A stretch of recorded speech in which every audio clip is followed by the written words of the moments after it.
तू जे कहे छे कि एगो कजरा नदी धार बहे छै, ओइ धार में घाटे घाट में धोबिया के पाट देखे छियै,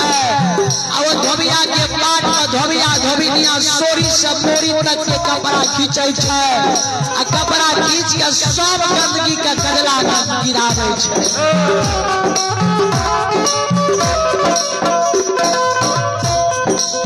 कजरा के पैन अशुद्ध भेलै। सुना,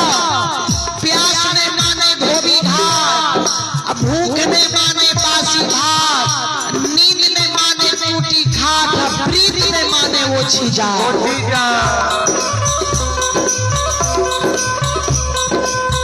भैया चलो दिशा हमारा पीठ सवार हुए, भैया चलो दिशा हमारा पीठ सवार हुए,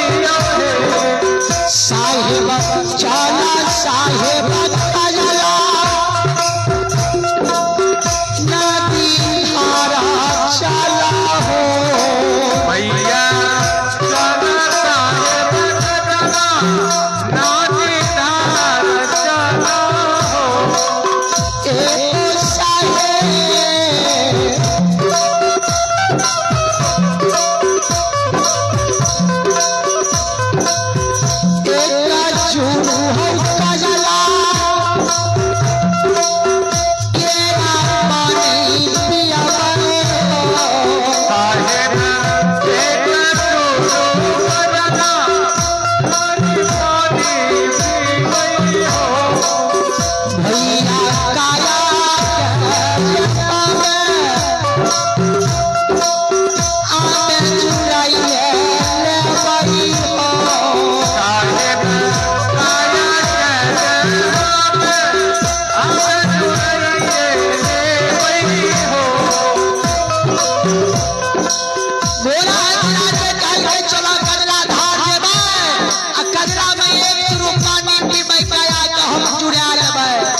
भैया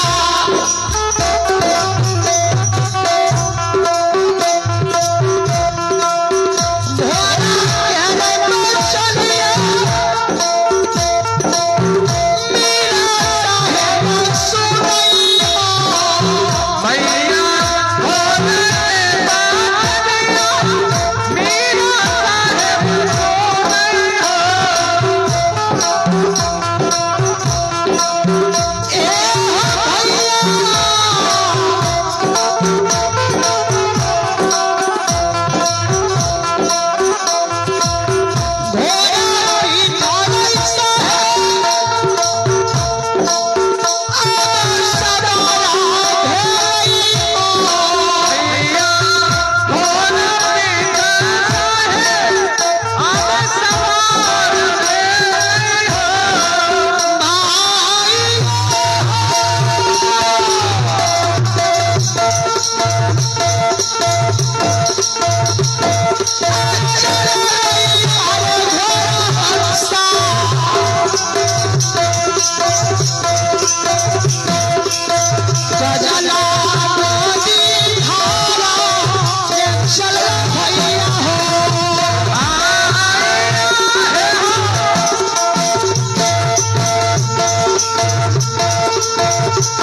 हंसराज जो कजला भीता पइले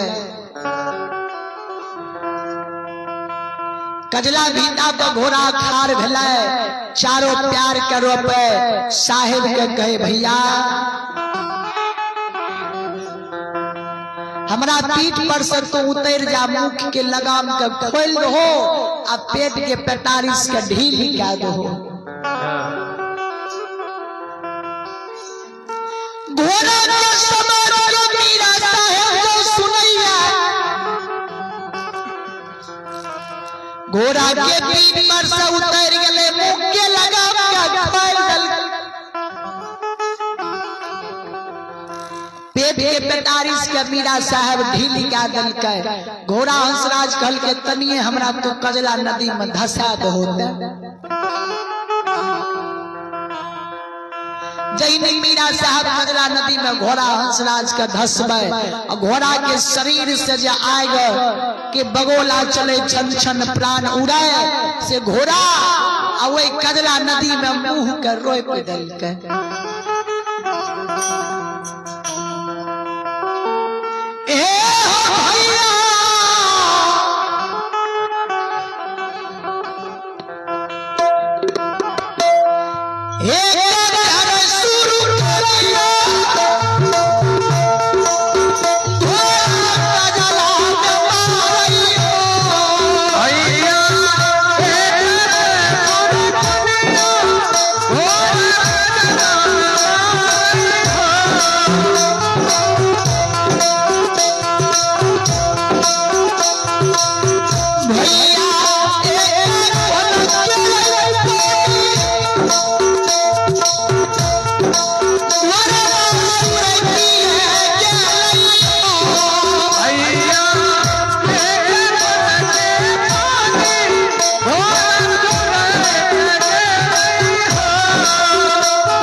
दूसरी सुरकनिया मार लगे तो दुल्हन के पैन सुरक गेला आ तेसरी सुरकनिया जो मार लगे तो खाना का दो कजला बुखार गेल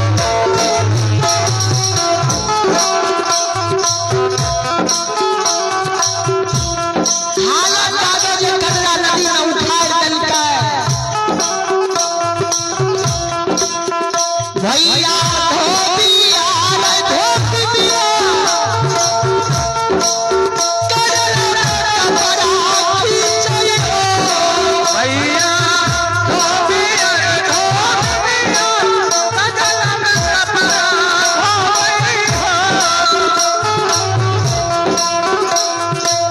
चलो